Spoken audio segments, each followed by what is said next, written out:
हाँ, शुभ संध्या। IFPH forum के 424वें meeting में आप सबों का हार्दिक स्वागत है। आइए हम लोग 1 मिनट का मौन प्रार्थना करें, इसके बाद आगे का कार्यक्रम करेंगे।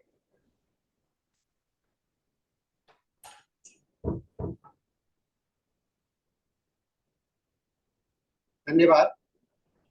जैसा कि आप जानते हैं, international forum for promotion of homeopathy पिछले कई एक वर्षों से कोविड के बाद लगातार डेली वेबिनार को कंडक्ट कर रहा है। प्रारंभ में यह अंग्रेजी भाषा में किया गया था, बाद में मलयालम को ऐड किया गया और पिछले साल इसे हिंदी सेशन भी ऐड किया गया है। और आज हम लोग हिंदी सेशन के 424वें मीटिंग में हम लोग उपस्थित हैं। और प्रतिदिन हम लोग इस सेशन में एक नए स्पीकर्स को लाते हैं, जो कि आमंत्रित करते हैं, जो कि अपने ज्ञान का से हम लोगों को बताते हैं। आज के हमारे विशेष मेहमान हैं डॉक्टर शिवेंद्र खरारी जी, जो कि MBBS इन्होंने किया है मणिपाल यूनिवर्सिटी से, और करने के बाद में इन्होंने होम्योपैथी पर इनका आकर्षण हुआ और फिर इन्होंने BHMS की डिग्री भी प्राप्त की है। ये वर्तमान में डायरेक्टर हैं अमोघ क्लिनिक और लीवर केयर क्लिनिक पटना में। 23 वर्षों का इनका एक्सपीरियंस है, जहाँ की ये स्ट्रगलिंग और आज काफी एक्टिव अनुभवी चिकित्सक के रूप में जाने जाते हैं। इनका मुख्य जो इंटरेस्ट है चिकित्सा का, वह idiopathic and auto immune disorder and stroke management. तो आइए आज हम लोगों ने इनको पहले भी सुना है फॉस्फोरस को लेकर के। आज डॉक्टर खरारी जी सिपिया को लेकर के हम लोग के सामने में उपस्थित हैं। आइए हम लोग डॉक्टर शिवेंद्र खरारी जी को सुनते हैं। मैं आमंत्रित करता हूं डॉक्टर शिवेंद्र खरारी जी को। Over to you doctor खरारी।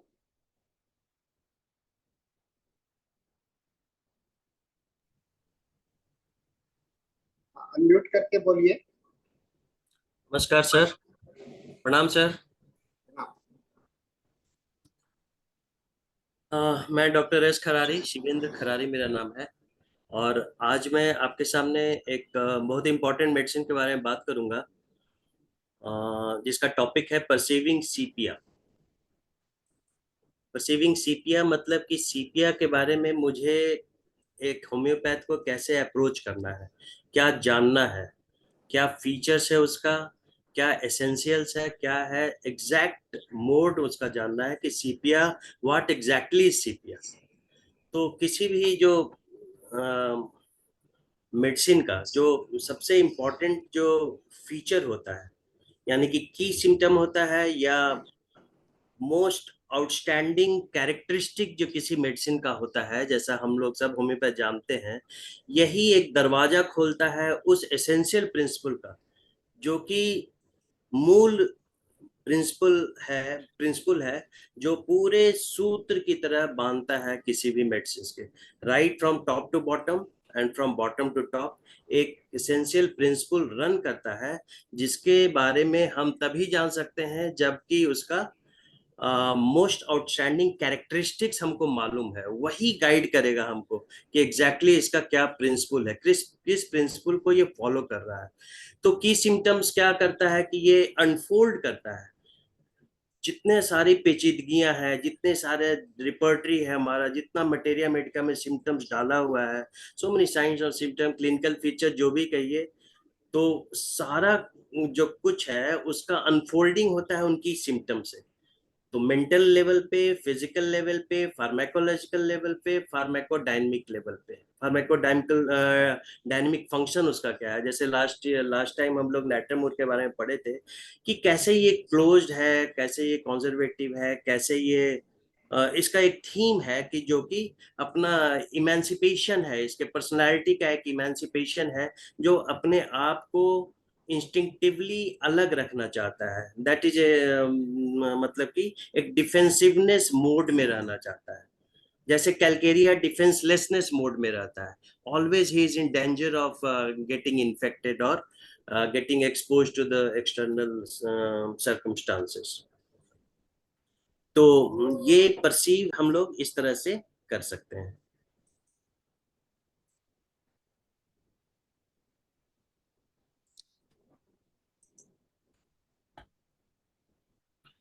तो जैसे कि हम मेडिसिन का कॉन्फ़िगरेशन के बारे में जानते हैं कि जस्ट हम एक इवोल्यूशन के बारे में इसके बारे में बात करेंगे कि मोलस्क है ये। Sepia is a kind of mollusc. Mollusc है, फाइलम इसका मोलस्कस है। और इसका एक बहुत ही प्रिमिटिव जो एनिमल है जिसको कहते हैं ऑयस्टर, जिससे ऑयस्टर सेल से हम लोग कैल्केरिया कार्ब एक्सट्रैक्ट करते हैं, और कैल्केरिया कार्ब के बारे में हम लोग बहुत सारा चीज पढ़े हैं। फिर उसका इवोल्यूशन होता है स्नेल्स। स्नेल्स हम लोग जानते हैं कि स्नेल्स क्या होता है। और फिर इसका एक अलग एक्सट्रीम है, दैट इज कॉल्ड सीपिया। सीपिया। तो there is a constant evolution. एक इवोल्यूशन इसमें होता है, जो कि कैल्केरिया जो एक वेरी पैसिव मोड में रहता है, बहुत इमोबाइल रहता है, मूव नहीं करता है, बहुत ही डेफिनेट रेस्ट्रिक्टेड रेंज है उसका मूवमेंट का, just opening and closing of some body orifices. ठीक है। तो उसके बाद स्नेल्स आता है। Snails in between the mark है। मेरी आवाज आ रही है क्या? आवाज आ रही है। जी। फिर अगला एक्सट्रीम है इसका सीपिया। तो सीपिया हम लोग कह सकते हैं कि एक उड़ान उड़ता है, मतलब कि कैल्केरिया से, यानी कि ओस्टर से सीपिया का एक उड़ान है। सीपिया का अपना एक खुद एक उड़ान है। उड़ान किस सेंस में है? इवोल्यूशन के सेंस में है। नाउ उसका लोकोमेट्री ऑर्गन्स है, नाउ लोकोमोशन उसका है। उसके पास एक स्पीड है, एक नॉर्मल स्पीड है। और जब वो प्रे करता है, जब वो कैप्टिवेट करता है, अपने शिकार को पकड़ता है, तो उसका स्पीड और बढ़ जाता है। तो बढ़ जाता है तो उसमें साइफोनिक मैकेनिज्म होता है, उसके थ्रू वो बढ़ता है। उसका टेंटेकल्स होता है, उसको बहुत तेजी से वो मूव करके उसको पकड़ता है। पकड़ने के बाद क्या करता है कि just he can move at the right angle. Sepia लगभग किसी भी एनिमल में एक बहुत रेयर एग्जाम्पल है कि जो पानी में चलता है और एक स्पीड में एक राइट एंगल से मुड़ सकता है। तो वो अपने दुश्मनों को डिसीव कर सकता है, अपने दुश्मनों को डिसीव कर सकता है। और डिसीव करने का उसके पास जो नेचुरल हैबिट है, नेचुरल हैबिट क्या है कि उसके पास इंक जेट होता है, इंक छोड़ता है। इंक छोड़ने के साथ साथ उसमें हम लोग आगे एक फीचर देखेंगे कि जब सीपिया अपने फेकंडेशन के टाइम में, फर्टिलाइजेशन के टाइम में सरफेस पे आता है, तो how it phosphorus illumination, phosphorus arrow को कैसे ये रिलीज करता है। ठीक है ना? तो वो जो ऑयस्टर सेल का जो इनक्लोजर है, that is the primitive creative form है, पूरे सिविलाइजेशनल फॉर्म है। यानी कि आगे आने वाले जितना भी फॉर्म्स आएगा, उसमें ये एक मैसेज आता है कि कैसे एक डिफ्रेंसिएशन होता है। There is a slow differentiate, बहुत ज्यादा डिफ्रेंशिएटेड ऑर्गन कुछ भी नहीं होता है कैल्केरिया कार्प के अंदर, उसके सेल के अंदर कुछ भी नहीं होता है। स्लो डिफरेंशिएशन होता है। उसी तरह से अगर ह्यूमन से इसको रिलेट करेंगे, ह्यूमन से इसको रिलेट करेंगे तो क्या होगा कि स्कल है हमारे पास, स्कल में ब्रेन है। ब्रेन भी also it's not very highly, very speedly differentiation नहीं होता है नर्वस टिश्यू का, स्लो डिफरेंशिएशन होता है। और धीरे धीरे धीरे धीरे धीरे इवोल्यूशनरी फेज में आते चला जाता है। नेक्स्ट एक वेरी इंपॉर्टेंट ऑर्गन है यूट्रस। यूट्रस जो कि that is the symbol of mother, motherly principle, that is the creative vessel of the body, creative mark of the body. तो वो एक मदरली प्रिंसिपल वहां पे है। तो वहां भी क्या करता है कि एम्ब्रियो है या फीटस है, धीरे धीरे डिफरेंशिएशन होता है, और धीरे धीरे धीरे डिफरेंशिएट करके एक फुल फीटस का निर्माण होता है। तो ये प्रोसेस है, कैसा कैसा प्रोसेस है कि ये एक डिफेंसिव प्रोसेस है।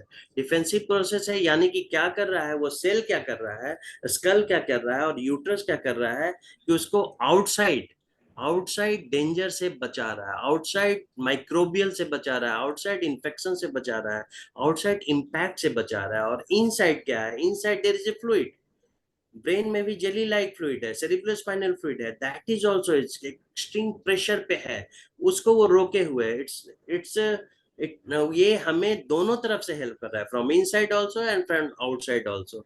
सो ये जो क्रिएटिव फोकस है हमारे शरीर के अंदर, जैसे स्कल हो गया और यूटरस हो गया, that symbolizes the creation.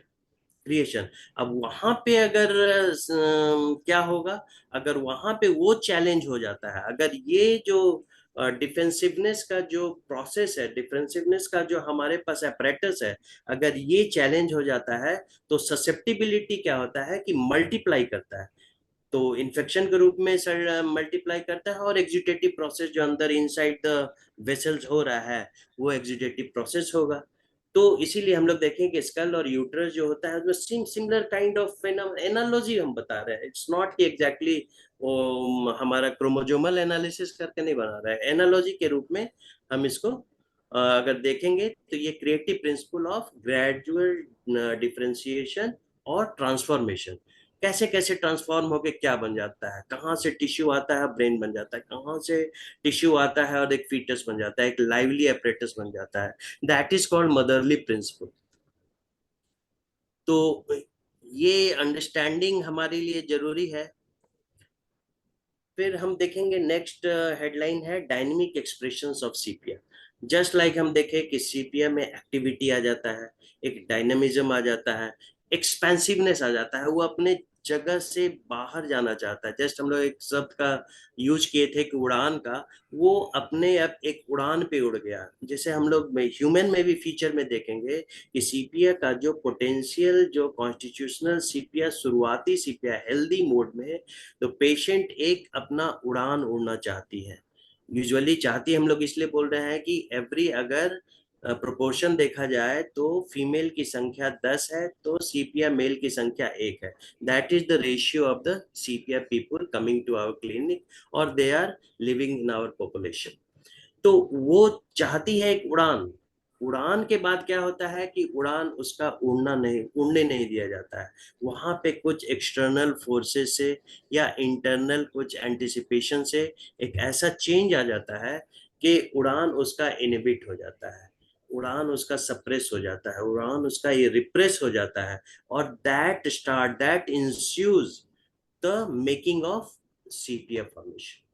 Sepia form होने लगता है, यानी कि pathological formation of sepia which will come to our clinic and we are compelled to prescribe her, and if we rightly prescribe सीपिया, तो वो हम लोग बहुत कुछ उसका हेल्प कर सकते हैं। सीपिया एक ऐसा मेडिसिन है जिसको कि डीप एक्टिंग मेडिसिन है, साइकोसोरिक मेडिसिन के कैटेगरी में हम इसको रख सकते हैं। और इसका यूज जो होता है, जैसे हम लोग तो ट्रांसमिशन भी करते हैं और ओरल प्रिस्क्रिप्शन भी देते हैं, यूज जो होता है the single dose is very very advocated. Single dose इसका एडवोकेट करना होता है, सिंगल डोज, एंड हम लोग इसको लंबे समय तक काम करने के लिए छोड़ते हैं। ऐसा नहीं किसी पे रिपीट कर, we have to give it time to do the thing, क्योंकि सीपिया का फॉर्मेशन अचानक नहीं होता है। सीपिया का फॉर्मेशन, सीपिया बिल्ट होता है, it's a slow process, just like the formation of fetus, just like the formation of brain, that is the slow process of differentiation। ठीक है ना? तो ये एक्सपेंसिव और एक्सट्रोवर्जन, वो जो उसमें डायनामिज्म आ गया, उसमें मोबिलिटी आ गया, उसमें स्पीड आ गया, तो वो दूसरे प्रायर मोलस से अलग होता है। That's why we are telling it expansive extrovertic. ये इसका स्पीड होता है स्टीडी, कंसिस्टेंट और परसिस्टेंट एक्सपेंशन होना चाहिए। ठीक है? अगर इसको, अगर वायलेंस के थ्रू या प्रोटेस्ट के थ्रू अगर इसको दबाया जाता है या अवरोध पैदा होता है, तो ये अपने आप को रिएक्ट करता है। और इन बाय द वे अगर ये रिप्रेस हो जाता है, तो ये reaction to that suppression, reaction to that violence, reaction to that protest और रिप्रेशन जो होता है, यही एक क्राइसिस को बनाता है। और उसके बाद से पैथोलॉजी सीपिया का प्रारंभ होता है।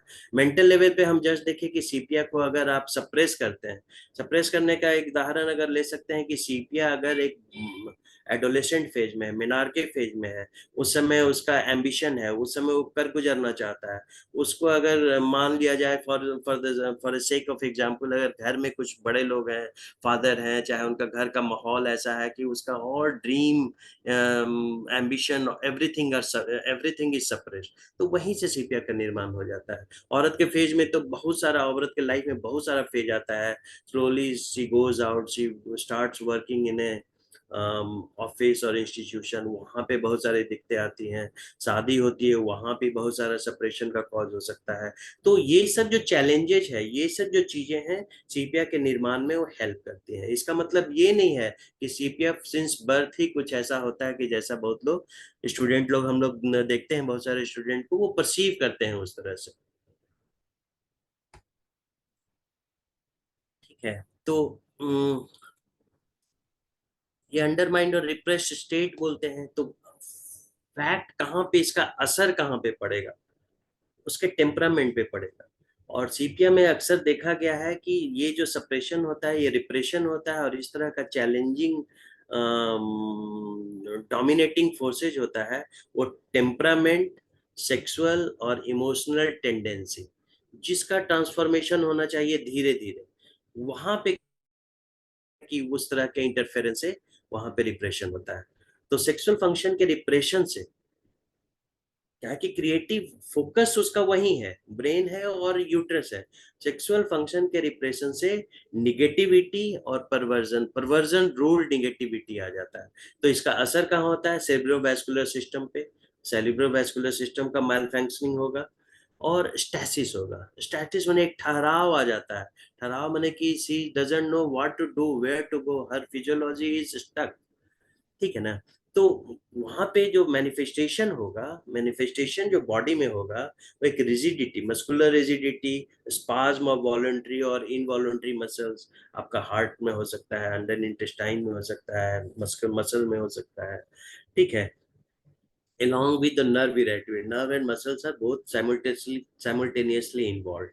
इमोशनल प्लेन पे क्या होता है, anxiety, restlessness, depression, uncontrolled erratic behaviour, unreasonability, वे सब चीज, सारी चीजें मटेरिया मेडिका में दी हुई हैं, उसको हम लोग लेटर ऑन देखेंगे। लाइट एंड डार्क ऑफ सीपिया लिखने का मतलब ये है कि जैसे सीपिया में कॉपुलेशन का एक फेज होता है, सबको मल्टीप्लाई करता है, everywhere fecundation takes place, everywhere fertilisation takes place, सब। तो क्या करता है, फिकंडेशन के समय में सीपिया जो है सरफेस के पास जाता है, सरफेस के पास जाता है, और वहां से एक इल्यूमिनेशन आता है। दैट इल्यूमिनेशन, उस इल्यूमिनेशन में इनऑर्गेनिक फास्फोरस रहता है, इनऑर्गेनिक फास्फोरस। तो जैसे हम फास्फोरस पढ़े थे, इनऑर्गेनिक फास्फोरस, जो ल्यूमिनेशन था, ल्यूमिनेसेंस था, जो कॉन्सायंस है, जो कॉन्शियसनेस है, जो विजडम है, वो सबका सिंबॉलिक रिप्रेजेंटेशन रहता है। That is the positivity, that they have gone to multiply, they have gone to sustain their generation, उस अपने जनरेशन को सस्टेन करने के लिए गया है। लेकिन उसी समय क्या होता है, जैसे ही वो इल्यूमिनेशन देखता है कि लॉट ऑफ एनिमीज, बहुत सारे शत्रु उसके पीछे पड़ते हैं उसका शिकार करने के लिए। उसका शिकार करने के लिए जब शत्रु पड़ते हैं, तो वो क्या करता है, इंक जेट छोड़ता है, इंक जेट छोड़ता है, इंक छोड़ता है। इंक यूजुअली होता क्या है कि शुरुआत में दैट इज नॉट इंक, मतलब क्लाउड की तरह नहीं होता है। शुरुआत में उसका सॉलिडिटी होता है, मास की तरह होता है, जो उसको कंफ्यूज करने के लिए होता है। लेटर ऑन वो डिस्पर्स करता है, जिससे वो इसका एनिमी इसको ट्रेस नहीं कर पाता है। At the same times it can run away, it can bend, ये घूम सकता है 90 डिग्री एंगल पे। जहां भी कोई भी, जैसे जस्ट हम लोग कार चलाते हैं, कार हमारा 90 डिग्री पे नहीं घूम सकता है, बाइक नहीं घूम सकता है, फ्लाइट, अब तो अब कुछ फ्लाइट्स आया है कि वो घूमने लायक है। लेकिन ये जो कैरेक्टरिस्टिक फीचर है, उसके चलते ही वो एस्केप भी करता है, एस्केप करता है। तो इसी को हम लोग लिखे हैं, emit illumination arrows containing inorganic phosphorus. Inkjet एक ऑब्जेक्ट की तरफ आता है, लेटर ऑन क्लाउड की तरह आ जाता है, जिस क्लाउड में, जो इंक क्लाउड में मेलानिन होता है। मेलानिन डार्क होता है, डार्क ब्राउन होता है, ब्लूइश ब्राउन होता है, ये मेलानिन होता है। इसमें मेलानिन होता है। मेलानिन में calcium salt, sulphur as well as natrum muriaticum, sodium chloride is there. तो हम देखेंगे कि इस सीपिया का जब भी हम लोग चर्चा करेंगे, कि सीपिया की चर्चा करने में इसका बहुत सारा सिम्टम जो है कि कैल्शियम, सल्फर और फास्फोरस से मैच करता है, एज वेल एज नाइट्रम मूर से भी कुछ फीचर्स मैच करता है। तो ठीक है, तो इंकजेट को हम लोग लिखे हैं टू अवॉइड एनिमी और catch prey. Catch prey, prey करने के लिए भी, कैप्टिवेट करने के लिए, शिकार करने के लिए भी इंकजेट ये छोड़ता है कि वो दुश्मन भी उसका ना देख पाए। इट्स नॉट ओनली कि ये डिफेंसिव मैकेनिज्म है खुद से बचने के लिए। तो देख सकते हैं कि सीपिया का क्या फीचर है, कैसे इवोल्यूशन उसका हुआ है, कहाँ से कहाँ तक पहुंचा है। ठीक है, तो फास्फोरस का जो अगर हम लोग देखते हैं, आगे देखेंगे हम लोग, जब भी इसको जब डिटेल में पढ़ेंगे तो देखेंगे कि phosphorus represents consciousness, intellect, self control, general vitality, blood formation, adrenal suffusion, मैंने एड्रिनल का बैलेंसिंग मोड में ये रहता है। पोर्टल सिस्टम बैलेंस रहता है, पोर्टल वेनस प्रेशर बैलेंस्ड रहता है। ठीक है, respiratory system, healthy respiratory system रहता है। तो this is the reason for complementation, complementary है फास्फोरस का। ठीक है, तो फास्फोरस हम लोग कहाँ देखे, किस फेज में देखे, ग्रोइंग फेज में देखे, प्रोपल्शन के पहले, सस्टेनेंस ऑफ जनरेशन, अपने आगे आने वाले संतानों के लिए, ये फीचर के लिए वो सरफेस पे आया, तो फास्फोरस युक्त वो किरण छोड़ा, फास्फोरस युक्त एलिमेंट छोड़ा, जिससे ये, क्योंकि ये पॉजिटिव थे कि यानी कि ये कॉम्प्लीमेंट्री इसके साथ हो रहा है। Phosphorus is a good complementation. एक वर्ड हम लोग लिखे हैं masculine protest. Masculine protest, suppose कि सीपिया के फीमेल फेमिनिटी का रिप्रेशन हुआ, जो कि slow, organise, consistent and persistent way में इसका इवोल्यूशन हो रहा था, फॉर्मेशन हो रहा था, वो क्या हो गया कि वो डिस्टर्ब हो गया। ठीक है ना, तो वो जो मदरली प्रिंसिपल है वो कॉम्प्रोमाइज्ड हो गया। तो क्या हो गया कि फेमिनिटी जो है अंडर डेवलप हो गया, अंडर डेवलप्ड फेमिनिटी। ठीक है, मेंटल लेवल पे nervousness, fidgety, bustling and argumentative, opinionated argumentation, यानी आर्गुमेंट ये करता है, अपना माइंड प्रिजुडिस्ड हो गया, वो उस तरह का आर्गुमेंट करेगा।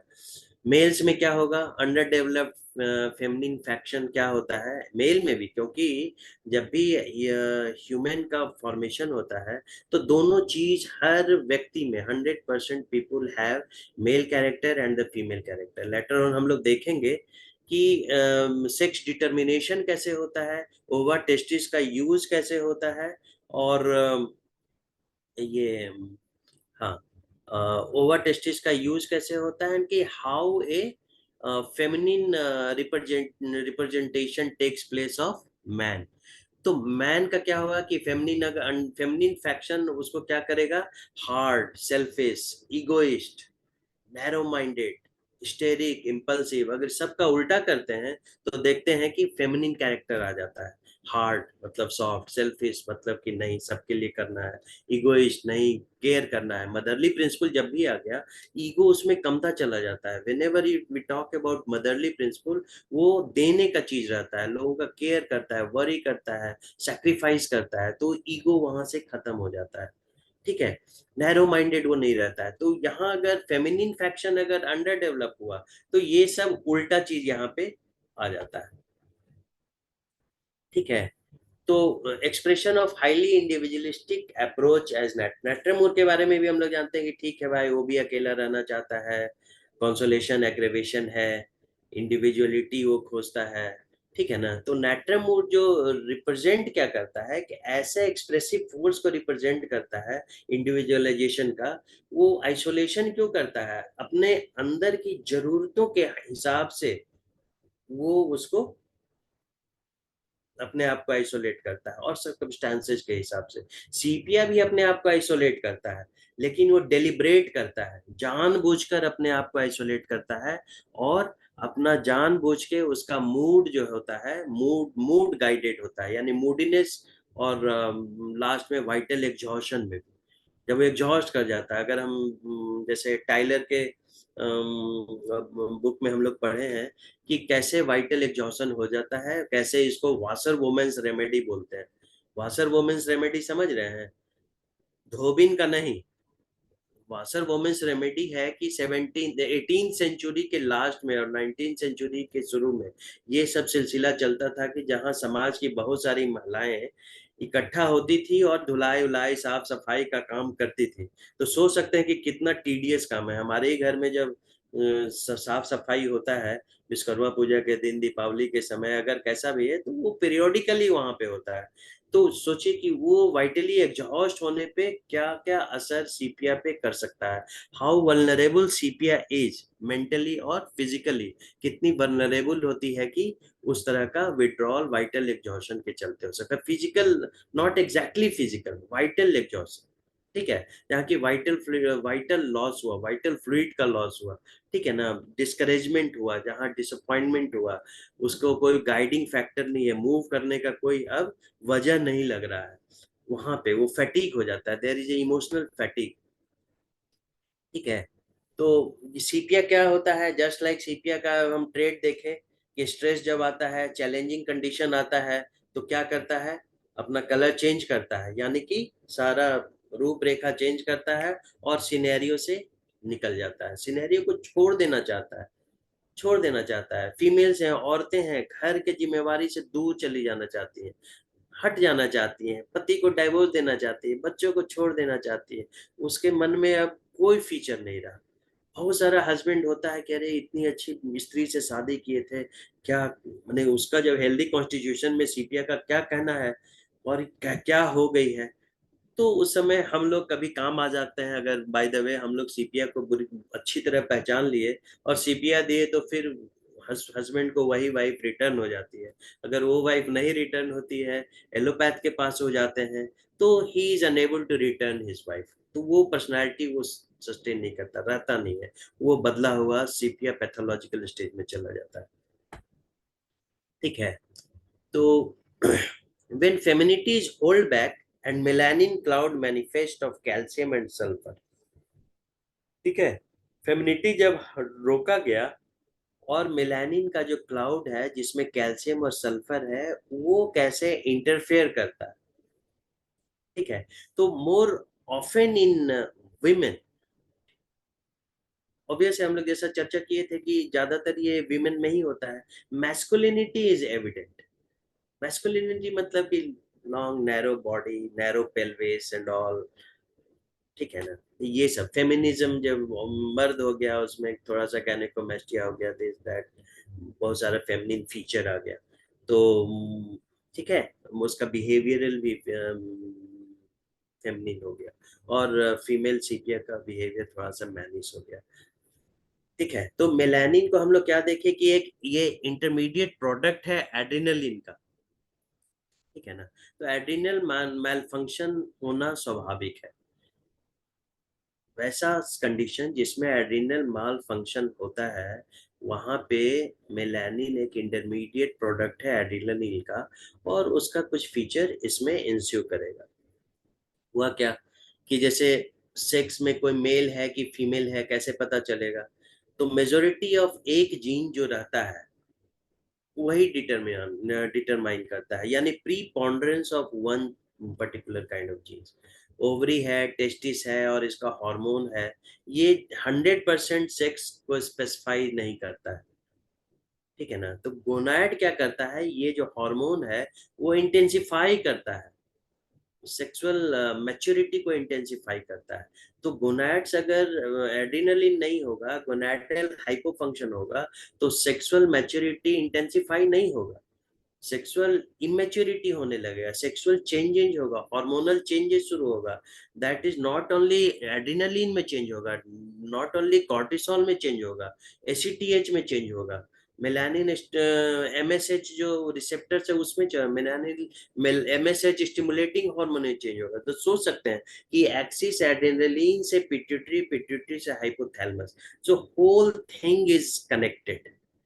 ठीक है, एज वेल एज जो यूट्राइन एक्सिस है, यूट्राइन और पिट्यूटरी एंड हाइपोथैलेमिक एक्सिस, वो भी कनेक्टेड है।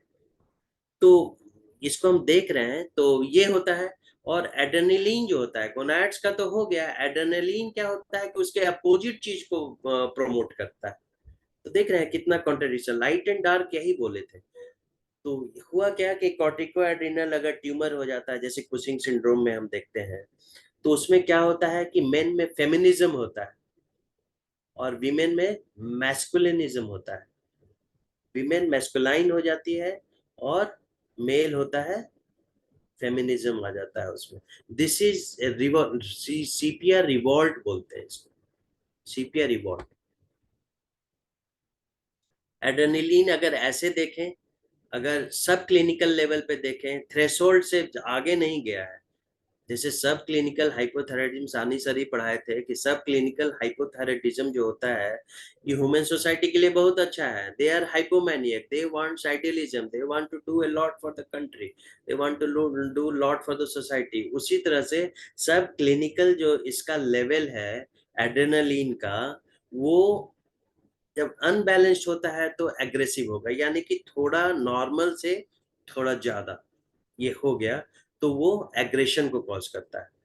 लेकिन वही डिक्रीज फंक्शन अगर होता है एड्रिनल का, तो वही वीकनेस हो गया, निराशा हो गई, पड़े रहना है, जनरल टोसिस बोलते हैं। जनरल टोसिस का मतलब सबको समझना चाहिए, टोसिस का मतलब होता है कि shagging, sagging of the thing, ढीला पड़ जाना, ड्रूप कर जाना। तो टोसिस यूजुअली आम भाषा में हम लोग आंख के लिए देखते हैं, अपर आईलिड अपना ड्रूप डाउन हो गया तो उसको टोसिस कहते हैं, that is due to the paralysis. तो ये होता है जनरलाइज सैगिंग होता है, उसमें बहुत सारा body and mental feature involve है, मानी मेनली उसको एस्थीनिया बोल सकते हैं। फिर हाइपोटेंशन, एड्रिनल के कम होने से हाइपोटेंशन होगा, हाइपोटेंशन होगा तो सब एक दूसरे को प्रमोट करता है, एस्थेनिया से हाइपोटेंशन से एस्थेनिया, जनरल टोसिस और मेलानोसिस वगैरह, ये सब सारा चीज एड्रिनल फंक्शन के डिक्रीज फंक्शन से होगा। Milder Addison disease, Addison disease हम लोग देखते हैं कि एडिशन डिजीज क्या होता है, जिसमें एड्रेनलिन कम होता है, कॉर्टिसोल का डिस्चार्ज कम होता है। ठीक है, तो उसको एडिशन डिजीज बोलते हैं। और उसके अपोजिट को क्या बोलते हैं, दैट इज कुशिंग सिंड्रोम, जिसमें मून फेस हो गया, हॉर्स बैक हो गया, पर्पल स्ट्रिया हो गया, है ना, ये सब सारा चीज हाइपरटेंशन एंड ऑल दो चीज इसका उल्टा हो जाता है। तो ये सब चीज ये हो गया। तो ग्लैंड ऑफ एड्रिनल जो एक्चुअली है कि नॉर्मल से ऊपर हुआ तो ग्लैंड ग्लैंड ऑफ एग्रेशन, और नॉर्मल से नीचे है तो asthenic and not able to fight fight you back. ठीक है, तो एड्रिनलिन हम लोग जानते हैं ऐसे भी, that adrenaline is the hormone for fear, flight and fright. तो the things will come down when there is a decreased function. ठीक है, तो सीपीएम में हम लोग देखें कि बहुत कॉम्प्लेक्स प्रिंसिपल है, प्रिंसिपल बहुत कॉम्प्लेक्स है। यहाँ पे जैसे हम लोग इसके डिस्चार्जेस का ही देखें, इसके सिंबॉलिक मैनिफेस्टेशन को देखें, इसके इवोल्यूशन को देखें, तो बहुत सारा इनर टेंशन एंड कॉन्ट्राडिक्शन इसमें होता है सीपीएम में। स्फेयर ऑफ क्रिएटिवनेस भी है, और lack of very much indifference है, लैक ऑफ लव है। ठीक है ना, लाइट स्फेयर भी है। लाइट हमने कि एक ही चीज का थेसिस है और एंटीथेसिस, एक ही चीज का थेसिस भी है तो उसका एंटीथेसिस भी है the same time. So that बहुत फैकल्टीज आते हैं। सल्फर का एक स्फेयर है, सल्फर को हम लोग देखे हैं कि सल्फर एक ऐसा मेडिसिन है, रेमेडी है हमारा, जिसका वाइडेस्ट रेंज है, widest range of action, mental level पे और फिजिकल लेवल पे। एक पोल पे जस्ट लाइक ए पेंडुलम है, पेंडुलम के एक पोल पे अगर कंप्लीट स्टैग्नेशन है, स्थिरता है, डर्ट है, फिल्दीनेस है, रिएक्टिवनेस का कमी है, तो दूसरे पोल पे हाइपर डायनेमिसिटी है, हाइपर डायनेमिसिटी है, रिएक्टिवनेस बहुत ज्यादा है, फास्टिडियसनेस है। तो इन इन दोनों पोल के बीच में ही सल्फर कहीं ना कहीं हम लोग तलाशते हैं, लेकिन उसके एसेंस को हम लोग तलाशते हैं। तो एक सल्फर का भी स्फेयर इसको गाइड करता है। तो ये सब नीचे हम लोग कुछ फीचर लिखा हुआ है, वो इन तीनों से, फास्फोरस, कैल्शियम यानी कैलकेरिया का आपसे मिलता जुलता, सल्फर और नाइट्रम ओर सबसे मिलता जुलता बहुत सारा चीज है, जो इन इसका जो सीपिया का कुछ फीचर है जो हम लोग लिखे हैं, पैशनेट, इरिटेबल, सेंसोरियस, वीपी, सब निगेटिव मोड में है अभी, spiteful, antagonistic, never happy unless annoying someone, जब तक किसी को टीज नहीं करेगा, चिढ़ाएगा, तब तक वो हैप्पी नहीं होगा। लवेड वन को वो चिढ़ एनॉय करेगा, सैड होगा, कभी जेंटिल होगा, ऑल्टरनेट होता रहता है, लव अफेक्शन नहीं दे पाता है, एवर्जन टू, उसी के चलते हैं, मैस्कुलिनिटी के चलते ही केवल नहीं, और वाइटल फैटिक के चलते भी, वाइटल एग्जॉशन के चलते भी। वाइटल एग्जॉशन होगा तो फेमिनिज्म भी कॉम्प्रोमाइज करेगा, और वो मदरहुड और क्रिएटिव प्रिंसिपल उसका डाउन डाउन द लाइन हो जाएगा। ठीक है, तो एवर्जन टू अपोजिट सेक्स, कोई फीचर रहा नहीं, एक्साइटमेंट जल्दी रहता नहीं है, ग्रीड है, miser, ego, over sensitivity, fears बहुत सारा है। इन सब कंडीशन में समझ सकते हैं कि ब्रेन का जब इस तरह का सिनेरियो होगा और तो क्या कैसे बॉडी रिएक्ट करेगा।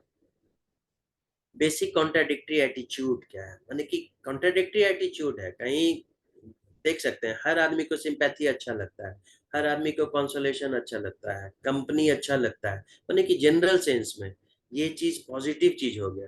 फैमिली मेंबर रहना चाहता है, अपने से प्रेम किसी से करता है। तो यहाँ पे देखिए क्या हो रहा है, यहाँ पे हो रहा है सिंपैथी नहीं है, सिंपैथी से एवर्जन है, कॉन्सोलेशन से एवर्जन है, कंपनी से एवर्जन है, जब पैथोलॉजिकल स्टेज में है।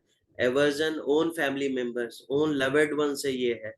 तो ये सारा चीज बहुत इंपॉर्टेंट इसका फीचर है। तो ये जो बैलेंस जो है उसका डिस्टर्ब रहता है, लाइट एंड डार्क बैलेंस वो डिस्टर्ब रहता है। ठीक है, तो हम लोग जो बेसिस हम लोग कर रहे हैं वही कैल्शियम, नाइट्रमोर, फास्फोरस और एड्रिनल्स को लेके ही वो फीचर सारा करते हैं। तो एड्रिनल्स में देख लिए हाइपर पिगमेंटेशन, जैसे जैसे हम लोग देखते हैं कि कॉर्टिसोल बढ़ता है, पिगमेंटेशन, देखिए कॉर्टिसोल का लेवल बढ़ रहा है, यानी कि आपका जो एनर्जी फील्ड है that has disturb light and dark balance को वो जो रिप्रेजेंट कर रहा है। तो कॉर्टिसोल का अगर लेवल बढ़ रहा है तो एक दूसरा स्टेज आएगा, कॉर्टिसोल का लेवल अगर घट रहा है तो दूसरा स्टेज आएगा। मान लिया कि एड्रीनोकॉर्टिकल ट्यूमर है, तो वहां पे कॉर्टिसोल बहुत ज्यादा होता है, एल्डोस्टेरोन बहुत जाता है, बहुत सारा फीचर होता है, ये सब पिगमेंटेशन और ये सब सारा चीज ज्यादा प्रिवेल करता है। लेकिन दूसरे स्टेज में क्या होता है कि एक ट्यूमर ऐसा होता है कि ट्यूमर बढ़ता है लेकिन उसका फंक्शन अनचेंज रहता है। तो उससे क्या होता है कि एनाटॉमिकल इफेक्ट या मास इफेक्ट पड़ता है, जिसको हटाया जा सकता है। तो पिगमेंटेशन है, एजिंग है, rigid fibre, sallow look, yellow freckles चेहरा पे, कोलाज्मा होता है, मिलाज्मा होता है, ये सब डिपोजिशन होने लगता है, loss of hair, premature greying, premature ageing जिसको प्रोजेरिया बोलते हैं। ठीक है ना। तो डार्क रेड ब्लॉन्ड हेयर अलग अलग कंट्रीज में अलग अलग राइटर या फिजिशियन इसको एब्जॉर्ब करता है। Everywhere you won't get dark red, dark hair, कहीं रेड हेयर, कहीं ब्लॉन्ड हेयर। ठीक है ना, वो पिगमेंटेशन को देखते हुए आप एनालाइज करेंगे। ठीक है, तो एड्रिनल फंक्शन अगर कमता है तो जैसे पहले भी बताए हैं, थोड़ा सा हिंट दिए थे, ए डायनीमिया, इंडिफरेंस, लेजीनेस। कॉर्टिसोल जो होता है ना कि दैट इज स्ट्रेस हार्मोन। ठीक है ना। नाउ अगर हमारे पास सीपिया है तो वो दिखा रहा है कि how exactly it monitors cortisol in our body. तो adynamic, indifference, laziness, melancholic, depression, depression due to vital exhaustion, concentration lapse है, डिक्रीज्ड मस्कुलर टोन है। ठीक है, फिर हाइपोटेंशन, हाइपोटेंशन होगा, कोर्टिसोल कम है तो जनरलाइज टोसिस होगा, जिसमें इनवॉलंटरी यूरिनेशन हो जाएगा, यूरिनेशन कफिंग के समय वो हो गया, प्रोलैप्स यूट्रस हो जाएगा, रेक्टल प्रोलैप्स हो जाएगा, हेमोराइड प्रोलैप्स कर सकता है, कमर दर्द अगर स्टैंडिंग है, झुक रहे हैं, कर रहे हैं कुछ, तो वहां पे कमर दर्द होगा, अनवांटेड फटीग होगा। तो नीचे हम लोग इसीलिए लिखे हैं कॉर्टिसोल स्ट्रेस हार्मोन है, एंटी इन्फ्लेमेटरी हार्मोन है, बीपी रेगुलेटर है, स्लीप साइकिल को रेगुलेट करता है, डिक्रीज सिंस आफ्टरनून। तो कॉर्टिसोल हमारे बॉडी में जो है ये सर्कैडियन रिदम को ओबे करता है, यानी कि 24 घंटा में इसका जो लेवल है सवेरे से लेते हुए शाम में जाते जाते कम जाता है, और रात के स्लीप के फर्स्ट हाफ तक ये कमता चला जाता है। सेकेंड हाफ में, रात के सेकेंड हाफ में ये फिर से राइज करने लगता है। तो बहुत सारा कुछ हम मोडेलिटी आप देखेंगे कि इसका आफ्टरनून में, इवनिंग में, नाइट के फर्स्ट हाफ में ये सब चीजें ज्यादा होती है। ट्यूबरकुलोसिस हो, चाहे कोई भी इन्फ्लेमेशन हो, कोई भी इन्फेक्शन हो, अक्सर देखिए कि इवनिंग राइज ऑफ फीवर होता है, इवनिंग राइज ऑफ पेन होता है, इवनिंग फटीग होता है। Why this thing is very important. तो हम समझ सकते हैं कि कॉर्टिसोल हमारे लिए कितना इंपॉर्टेंट हो गया है। तो ये बैलेंस जो है, अगर हाइपर एड्रिनल हो गया तो जैसे हम इसको रिपीट खाली कर रहे हैं, हेट्रोसेक्सुअल टेंडेंसी हो गया, मैस्कुलिन, वुमेन है मैस्कुलिन है, हम अक्सर फीमेल आती है, हम लोग सड़कों पे देखते हैं, घरों में देखते हैं, अपने घर में, दूसरे के घर में देखते हैं, masculine women with narrow pelvis. Narrow pelvis, अब यूरोप में तो सबका, बहुत का नैरो पेल्विस होता है, तो वहां पे ऐसे नहीं देखें कि कोई यूरोपियन आ गया तो नैरो पेल्विस है तो उसको सीपिया दे देंगे। ठीक है ना, height is not very important, जरूरी नहीं कि शॉर्ट हाइट हो रहेगा, you have to go for the tendencies.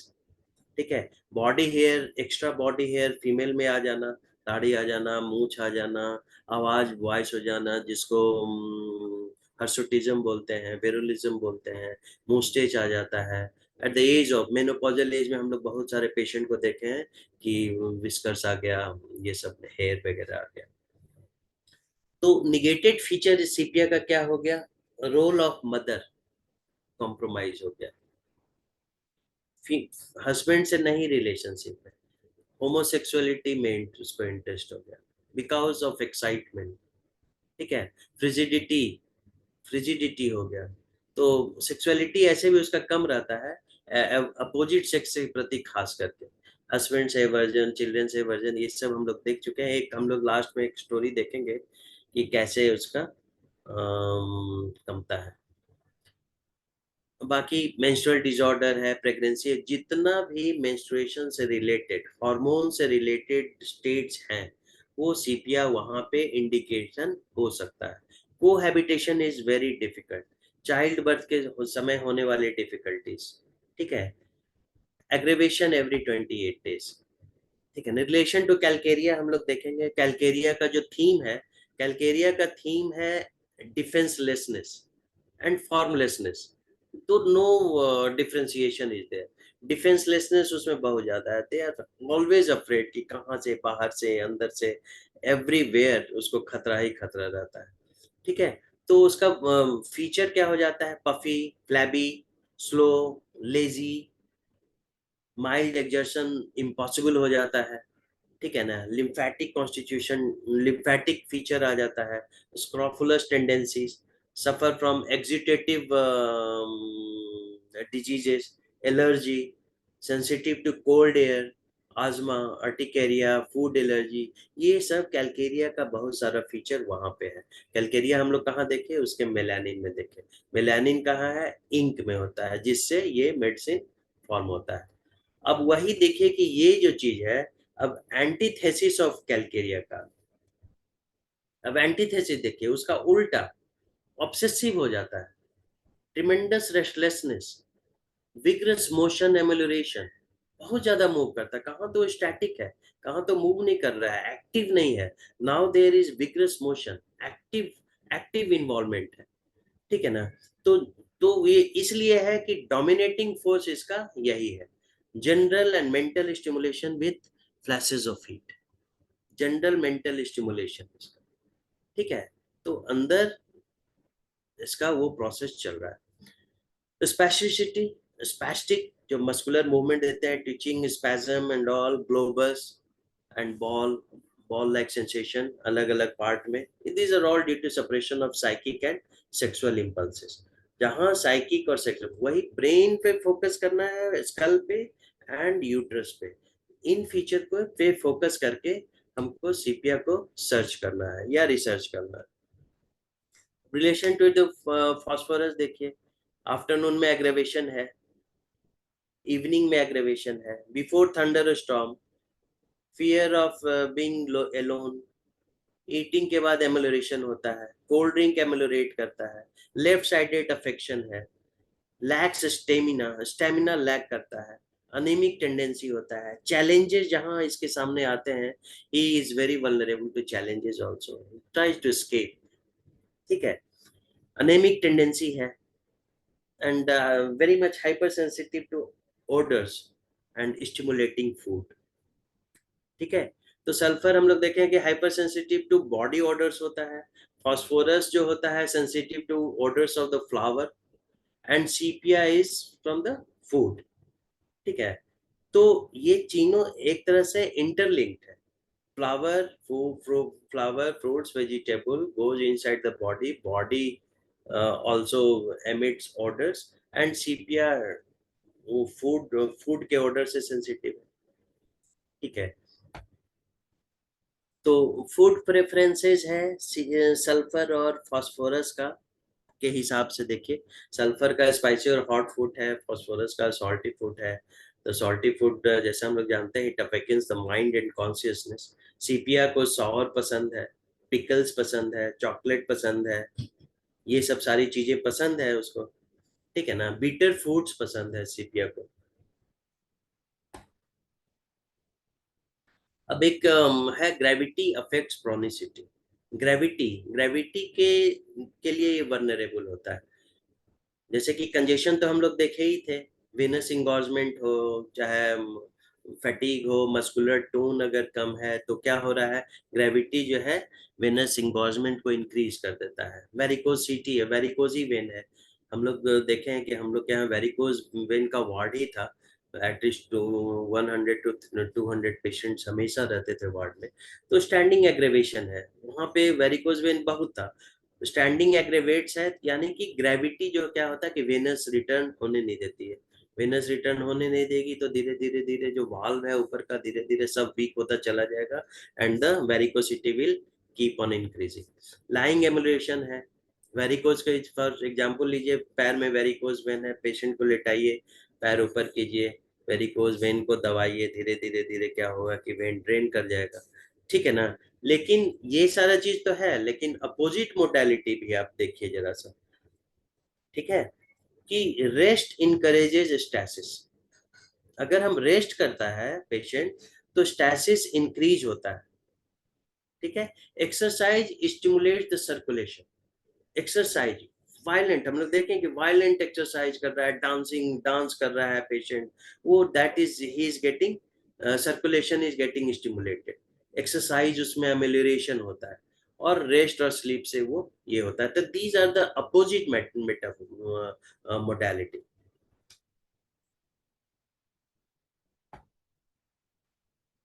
Respiratory affection, congestion, stasis, जो भी हम लोग देख रहे हैं कि कैलकेरिया कार्ब और फास्फोरस का अगर सिम्टोमेटम मिलाइएगा तो ऑर्गन ऑफ अफेक्शन अगर देखिएगा तो respiratory system is widely affected.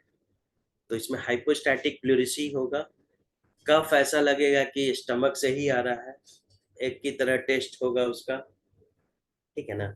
Evening और नाइट में ये बढ़ेगा इसका प्रॉब्लम, रैपिड मोशन से ठीक होगा। ट्यूबरकुलर डायथेसिस जो है at the rate of Calcarea और फास्फोरस जो हम लिखे हैं, तो फास्फोरस में हम लोग जैसे देखे थे कि फास्फोरस को लाइट से सिंबलाइज किए थे, और उसमें vitamin D, this that, air ventilation, hyper ventilation, air exchange, सारा कुछ देखते हुए देखे थे, वो ट्यूबरकुलर डायथेसिस है। फास्फोरस और कैलकेरिया का डायनेमिज्म जो है वो इसमें इनहेरेंट है, सीपिया में है। तो ठीक है, तो थीमेटिक पॉइंट ऑफ व्यू से अगर देखेंगे तो stasis is the theme of the sepia. जहां भी अधिकतर लिटरेचर में जाएगा, stasis is the theme of sepia. तो मेंटल स्टैसिस, डलनेस, ज्यादा सोच नहीं सकता है, संकुचित है, अलग रहना चाहता है, इंडिफरेंस रहना चाहता है, कम्युनिकेट करने की इच्छा नहीं होती है। तो स्टैसिस का क्या मतलब हो गया कि एकदम आइसोलेशन चाहिए, डिफेंसिव मोड में हमेशा रहेगा, सोच नहीं पाता है, क्लैरिटी ऑफ थॉट्स नहीं है। क्लैरिटी ऑफ थॉट्स नहीं रहेगा तो क्या कर पाएगा, how will he react, constipation होगा, बियरिंग डाउन सेंसेशन होगा, लैक ऑफ एनर्जी होगा, लगेगा कि जहां बैठ गया लग रहा है कि उसका जो फीमेल बैठ गई तो वो यूट्रस नीचे चला आएगा, तो क्रॉस लेग के साथ वो बैठ जाती है, तो देर इज एन एप्रीहेंशन। ठीक है, तो इसका जो साइट ऑफ एक्शन जो है, venous circulation, digestive system, portal system, female genital system, nerve, skin, side जो है लेफ्ट साइडेड ज्यादा है।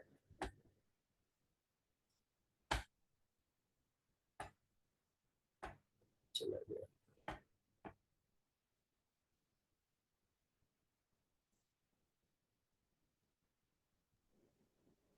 हेलो।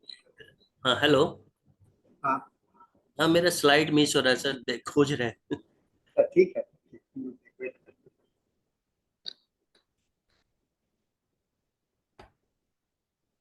हम एक बुक में पढ़े थे, टाइलर के बुक में, कि एक जैसे कि जैसे वाशर वोमेन्स रेमेडी के बारे में बताए, तो वाशर वोमेन जैसा बताया कि उस तरह का फीचर है, एक फीमेल है, उसके 3 बच्चे हैं, छोटे छोटे बच्चे हैं, हस्बैंड है, एक मेड है। ठीक है, तो वो घर में साफ सफाई का काम कर रही है, she is exerting her self out of limit, उसके लिए आउट ऑफ लिमिट है। तो खाना भी बनाना है, सफाई भी करना है, बच्चों को सर्व करना है, बच्चों को ठीक भी रखना है, बच्चों का डिमांड हो रहा है, बच्चे लड़ाई कर रहे हैं, बच्चे हल्ला कर रहे हैं, हस्बैंड उस पर प्रेशर बना रहा है, उसको अपना डिमांड कर रहा है, तो patient is becomes goes into a chaotic stage, chaos में चली जाती है। नाउ शी इज कंफ्यूज्ड कि करें तो क्या करें, धीरे धीरे धीरे वो रेस्टलेस होती है, बैठ नहीं सकती, कुछ कर नहीं सकती है, उसको नींद की जरूरत होती है, नींद की जरूरत है, मैंने कुछ समय के लिए सोचती है कि 10-20 मिनट भी सो जाए तो मेरा काम हो जाए, but she is not able, वो उसको रेस्पाइट नहीं मिल रहा है। तो वहां पे वो बहुत ज्यादा फ्रस्ट्रेशन हो जाता है, वहां पे वो उसका जो क्या बोलते हैं, गर्मी आ रहा है, पसीना आ रहा है, लेकिन वो ठंडा में नहीं जा सकती है, स्टिल सी फील्स चिली।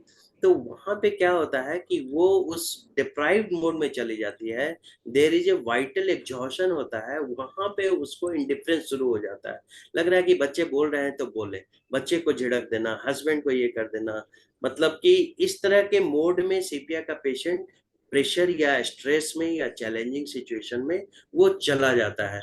तो वो इंडिफरेंस और ये सब सारा चीज उस पे हम लोग एक्सप्लेन करते हैं। तो एक छोटा सा एग्जाम्पल है कि वाशर वोमेन रेमेडी इसको इसलिए बोलते हैं कि उस तरह के वाइटल एग्जॉशन से वो पेशेंट कैसे सीपीआर के मोड में चली जाती है।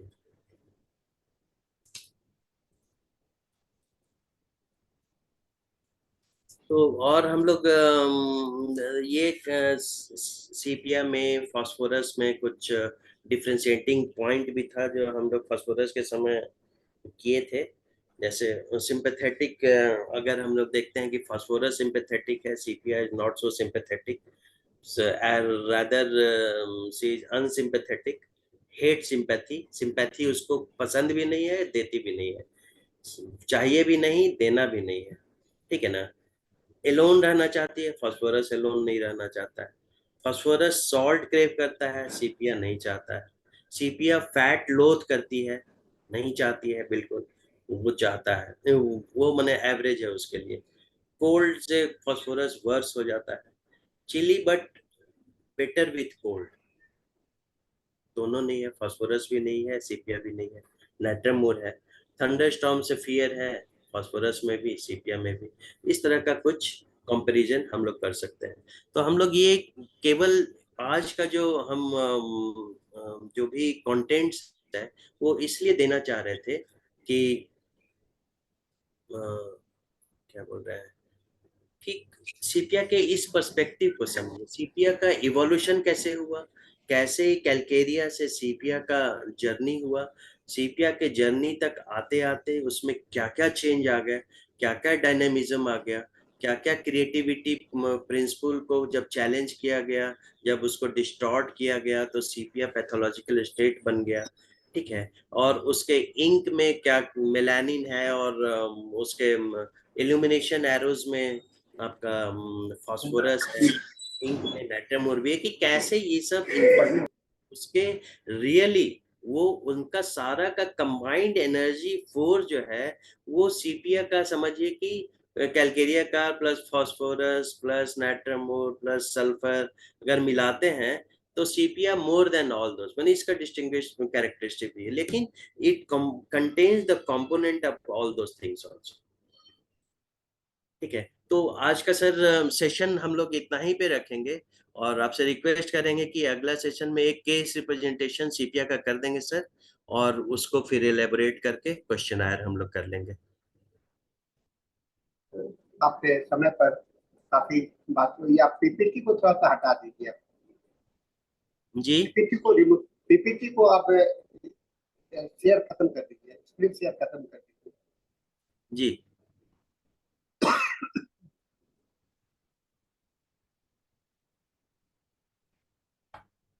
सीपिया को जैसा कि हम लोगों ने देखा और आपने बताया, एक लंबी यात्रा है, और जीवन यात्रा को आपने सीपिया के जीवन यात्रा को, क्योंकि बहुत ही सबमिसिव था, बहुत ही ये था, कैसे वह इंडिफरेंट हो गया, कैसे वह अपोजिट हो गया।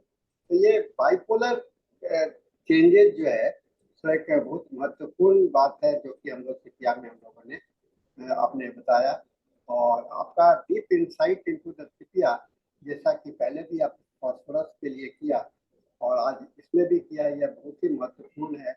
हम समझते हैं कि जिन लोगों ने ध्यानपूर्वक इसे सुना होगा, आत्मसात किया होगा, तो एक अच्छा अंडरस्टैंडिंग लोगों को मिलेगा। तो सीपिया का हम लोगों ने आज बहुत अच्छा देखा, और डॉक्टर शिवेंद्र जी ने भी कहा है कि सीपिया का अगले सेशन में हम लोग अगले सेशन का इनसे समय ले लेंगे, और हिंदी के अगले सेशन में फिर हम लोग सीपिया की बाकी बातें को और सुनेंगे। मुझे लगता है कि सीपिया को एक सेशन में खत्म नहीं किया जा सकता है। जी ये सर। दवा एक सेशन में नहीं खत्म किया जा सकता है। नहीं सर। जैसा नहीं। कि आपने फास्फोरस में भी कहा था, एक जी। सेशन में नहीं खत्म किया जा सकता, तो ये बहुत महत्वपूर्ण है, क्योंकि ये सब दवा जो है तो हम लोग का पॉलीक्रिस्ट है, और डीप हम डे टू डे प्रैक्टिस में दिखलाई पड़ता है। और खास करके आज के समय में सीपिया तो one of the most important और बहुत ही वैल्यूबल सिम्टम मेडिसिन हो गया।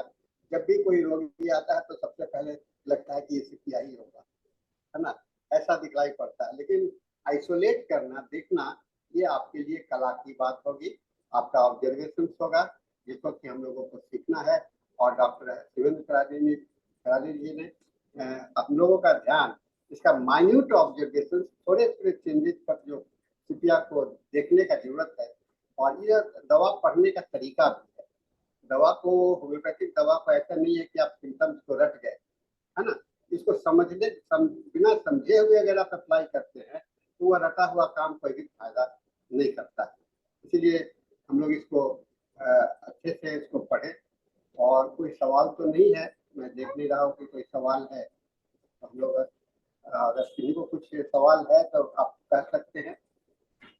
कुछ सवाल अभी तक के सेशन में जो सीपिया पर डॉक्टर शिवेंद्र जी ने हम लोगों को बताया इस पर।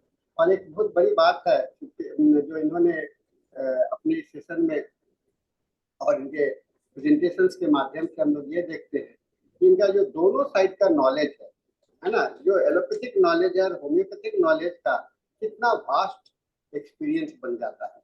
और शायद यही कारण है कि डॉक्टर केन जैसे चिकित्सक जो कि एलोपैथी से कन्वर्टेड होम्योपैथी में हुए थे, और बहुत सारे लोग हैं जो कन्वर्टेड हुए थे, उन लोगों का स्टडी आज भी हम लोग इसको आज भी हम लोग उसको एक बेस मान के चलते हैं, केन को आधार मान के चलते हैं। Doctor Hahnemann himself was allopathic doctor, इसलिए कहा जाता है कि केवल एक तरफा सोच से केवल हम समझे कि वाइटल प्रिंसिपल तो नहीं चलेगा, इसके लिए वाइटल प्रिंसिपल के लिए मटेरियल बॉडी का भी देखना बहुत जरूरी होगा। तो शिवेंद्र जी, आपने जो बताया हम लोग का के लिए बहुत अच्छा है, और सभी दर्शक इसको ध्यान से सुने और फिर अगले सेशन में इनको और डिटेल्स में समझने के लिए आइए। और मैं इनको बार बार दवा के लिए बुलाता हूँ इसलिए कि आप लोगों को पढ़ने के लिए एक स्रोत मिले, एक माध्यम मिले कि कैसे आप मेडिसिन को पढ़ें। अगर ये आप दोनों को मिला करके नहीं चलेंगे, मैंने मटेरियल और स्पिरिचुअलिटी को जो मिला करके नहीं चलेंगे, इसको हम लोगों को समझने का जरूरत है। और इसके साथ ही आज का सेशन हम लोगों का समाप्त होता है। हम डॉक्टर शिवेंद्र तिवारी जी को धन्यवाद देते हैं कि आपने इतना अच्छा प्रेजेंटेशन दिया, और आज इससे हम लोग अभी इलेक्शन के माहौल में भी हम लोग बहुत शांतिपूर्वक इसको सुना है। आप सबों को धन्यवाद। और इसके साथ में यह सेशन समाप्त होता है और हम लोग सेशन को हैंड ओवर करते हैं डॉक्टर मनोज को, जो इंग्लिश सेशन को कंडक्ट होस्ट हैं। So thank you all, and thank you everyone, and thank you Dr. Shivendra Tiwari ji. Now we hand over the session to our next host for the English. Thank you, sir. That is Dr. Thank Manoj. you, everybody. Pranam, sir. Thank you, Dr. Manoj. You are now, you can take up the session.